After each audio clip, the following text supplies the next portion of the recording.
رصدت إدارة فريق أستون فيلا الإنجليزي لكرة القدم مبلغ 40 مليون يورو للتعاقد مع الدولي المغربي عبد الصمد الزلزولي خلال الميركاتو الصيفي الجاري. وأفادت صحيفة إل ناسيونال بأن أوناي أمري مدرب فريق أستون فيلا يلح على انتداب الزلزولي قبل إقفال مرحلة الانتقالات الصيفية الجارية. وأشارت الصحيفة ذاتها إلى أن الزلزولي يدخل ضمن المخططات التكتيكية للمدرب الإسباني أوناي أمري للموسم الكروي الجديد.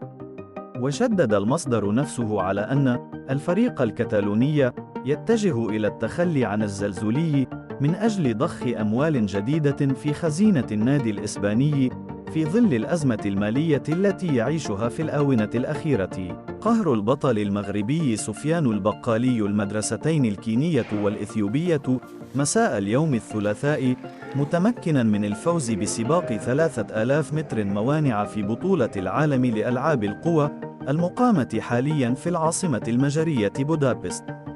وواجه البطل العالمي والأولمبي سفيان البقالي البالغ 27 سنة منافسة شرسة من الإثيوبي لميشا جيرما صاحب الرقم القياسي العالمي للمسافة، وتعتبر هذه المواجهة الأولى بينهما.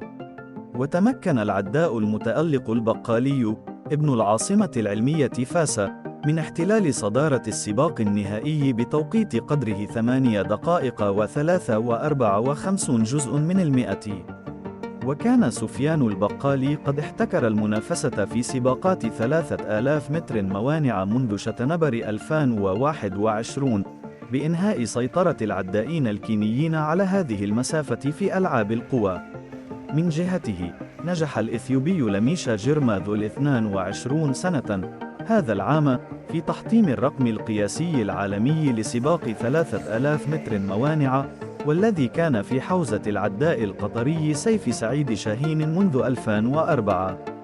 جدير بالذكر أن البطل المغربي سفيان البقالي سبق أن ظفر بذهبية 3000 متر موانع في بطولة العالم يوجين 2022 ليحافظ هذه السنة على لقبه، كما حصد أيضا ذهبية أولمبياد طوكيو 2021.